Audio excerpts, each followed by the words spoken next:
ওকে শিক্ষার্থীরা, তো আমরা করছিলাম কমপ্লেক্স অ্যানালাইসিস। আর কমপ্লেক্স অ্যানালাইসিসের প্রথম ক্লাসটাতে আমরা দেখেছিলাম যে একটা জটিল সংখ্যা কাকে বলে, তারপর জটিল সংখ্যাগুলোর যোগ বিয়োগ গুণ ভাগ আমরা কিভাবে করি। আর একই অধ্যায় থেকে আমরা এবার কিছু গাণিতিক সমস্যার সমাধান করার চেষ্টা করব।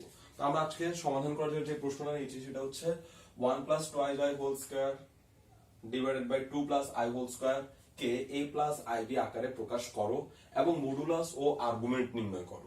আচ্ছা, তো প্রথমে আমাদেরকে যে জটিল সংখ্যাটা দেওয়া আছে সেটাকে আমরা z ধরে নিই। তাহলে আমরা লিখবো কি, মনে করি z equal to 1 + 2i divided by 2 + i, এখানেও হোল স্কয়ার উপরেও হোল স্কয়ার।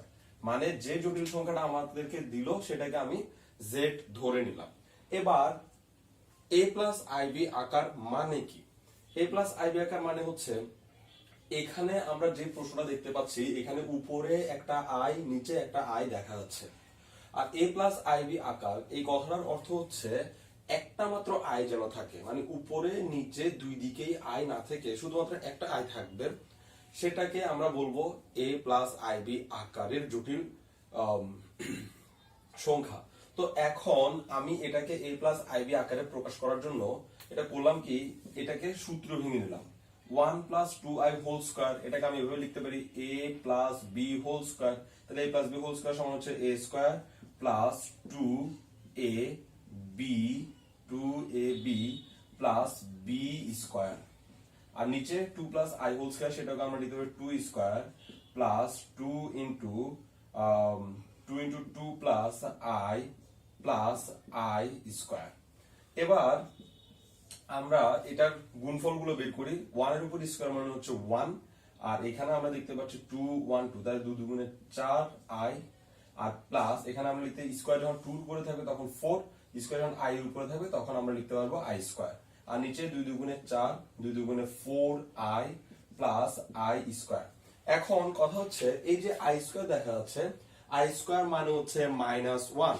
তো আমি যদি i স্কয়ার জায়গায় -1 বসিয়ে দিই তাহলে পাচ্ছি কি 1 + 4i প্লাস 4 ইনটু -1, আর 4 plus 4i plus i square জায়গায় আমরা পাচ্ছি -1। তাহলে একটু সাইড নোট লিখে দিই পাশে যে i স্কয়ার ইকুয়াল টু হচ্ছে -1। তাহলে এখন পাচ্ছি কি, যদি এই 1 প্লাস 4i তার জায়গায় থাক, 4 যদি একের সাথে গুণ হয় তাহলে প্লাস মাইনাসে -4, আর এখানে 4 প্লাস 4i -1 এভাবে লিখতে পারি। ইকুয়াল টু আমরা উপরে পাচ্ছি 4 থেকে যদি 1 চলে যায় তাহলে হবে -3 প্লাস 4i, আর 4 থেকে 1 চলে 3 প্লাস 4i। ব্যাস, আমরা এই হোল স্কয়ার সূত্রকে ভেঙে ঠিক এই লাইনে আসলাম। কিন্তু এখন কথা হচ্ছে এই লাইনে আসার পরেও আমরা দেখতে পাচ্ছি উপরে আই এবং নিচে আই যেমন তেমন রয়ে গেল। তার মানে আমরা একটা আই আকারে এখনো আনতে পারিনি। তো আমরা এখন করব কি, এই যে নিচের রাশি যেটা দেখা যাচ্ছে, এই নিচের রাশিটা 3 + 4i, এটার অনুবন্ধী দিয়ে হর এবং লবকে গুণ করব। মানে উপরে নিচে এই যে 3 + 4i দেখা যাচ্ছে এটার অনুবন্ধী দিয়ে গুণ করতে হবে। তাহলে আমি বলতে চাচ্ছি আসলে এরকম যে -3 + 4i, -3 + 4i যেমন আছে তেমন লিখলাম, আর নিচে 3 + 4i, 3 + 4i এটাও যেমন আছে তেমন লিখলাম।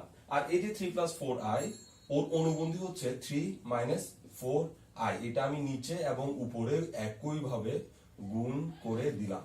তো অনুবন্ধী সম্পর্কিত যে ব্যাপার স্যাপারগুলো সেগুলো আমি লেকচার 1 এ প্রকাশ করেছি খুব ভালোভাবে। আর যদি আমি এখানে অনুবন্ধী বুঝতে না পারি তাহলে আমরা লেকচার 1টা দেখে আসবো। আর লেকচার 1 দেখার পর অনুবন্ধী সম্পর্কে কোনো প্রশ্ন থাকবে না। তো অনুবন্ধী গুণ করার পর আমরা এবার দেখি এটা a + b into a - b এরকম লাগছে। এটা একই, তাহলে a + b আর হচ্ছে a - b, তাহলে আমরা লিখতে পারি a স্কয়ার - b স্কয়ার। আর উপরে সরাসরি গুণ করতে হবে। তাহলে -3 যদি 3 এর সাথে গুণ হয় তাহলে হবে -9, -3 যদি 4 এর সাথে গুণ হয় তাহলে হবে -3 4 +3 4 12i, তারপরে যদি +4i যদি 3 এর সাথে 3 4 12i, -4 4 16i স্কয়ার এরকম আসবে।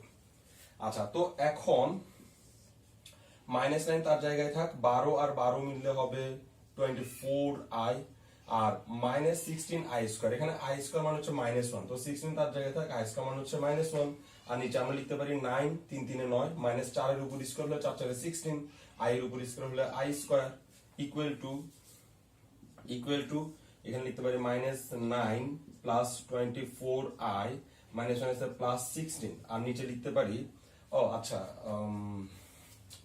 আচ্ছা তাহলে এবার 9 -16 তার জায়গায় থাকে, এটা -1 লিখতে পারি। এবার উপরে পাচ্ছি 16 থেকে যদি 9 চলে যায় তাহলে আমরা পাচ্ছি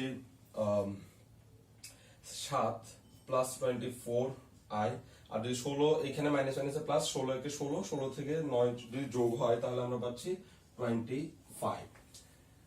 ব্যাস, এখন দেখা যাচ্ছে এই উপরে নিচে দুই দিকে i থাকা রাশিটা এখন শুধুমাত্র উপরে একটা মাত্র i আছে। তাহলে এখন আমি এটাকে দুইটা টুকরো করব, একটা হচ্ছে 7/25 এভাবে লেখা যায়, প্লাস আইটাকে এখানে লিখি, এটাকে লিখতে পারি 24/25।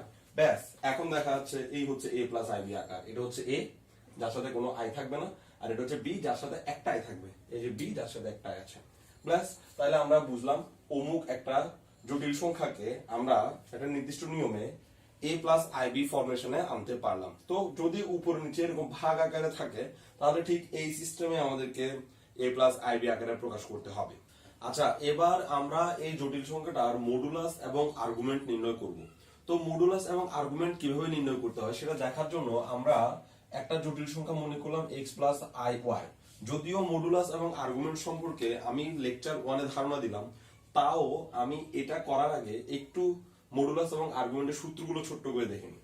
তো একটা জটিল সংখ্যা যদি z equal two x plus iy হয় তাহলে z এর মডুলাস হবে পরম মান z, এইভাবে মডুলাসকে প্রকাশ করা হয়, আর ওর সূত্রটা হবে x² প্লাস y², অর্থাৎ এই বাস্তব অংশটার বর্গ প্লাস এই i এর সহগ যেটা থাকবে সেটার বর্গ, এটাকেই বলা হয় z এর মডুলাস।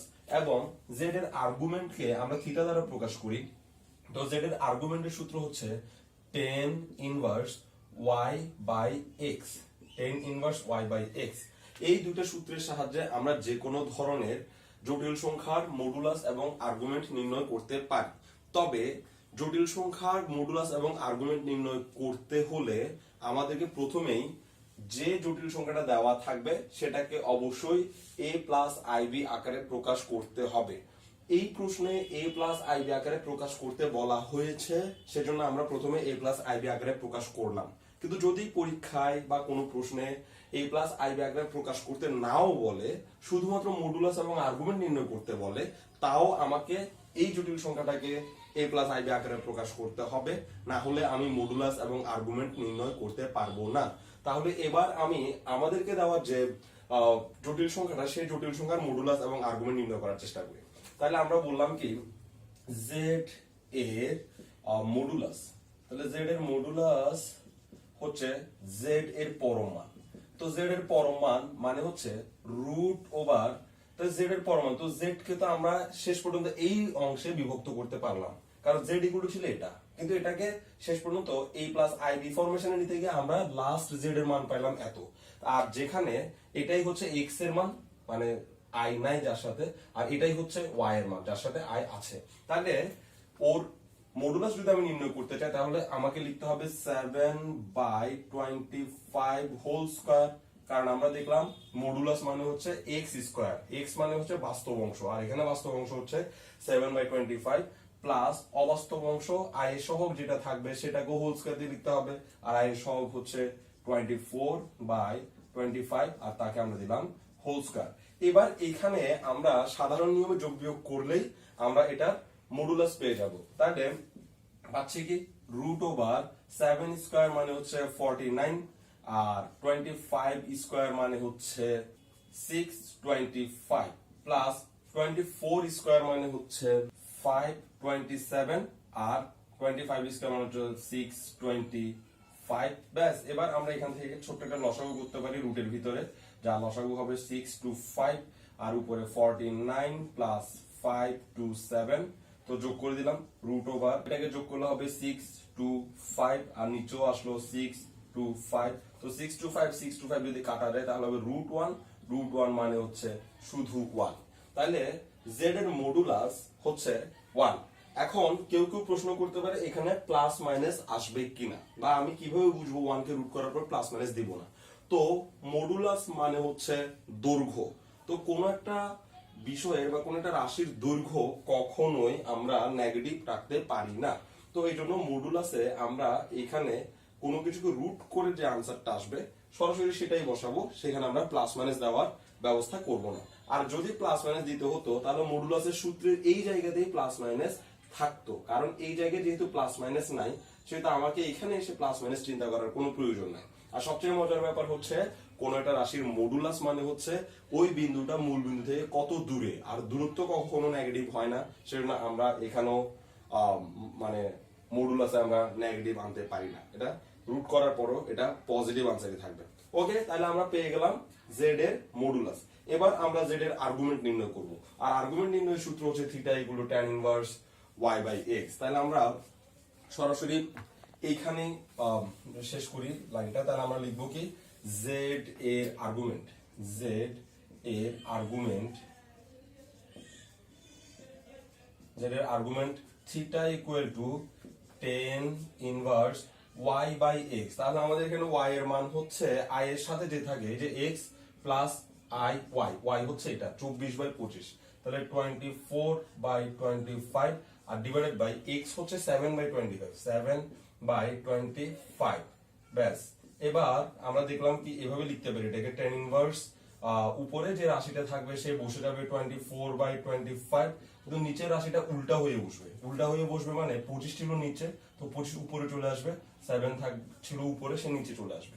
তো 25 এবং 25 কাটলে আমরা পাচ্ছি tan ইনভার্স 25 কাটা 24/7।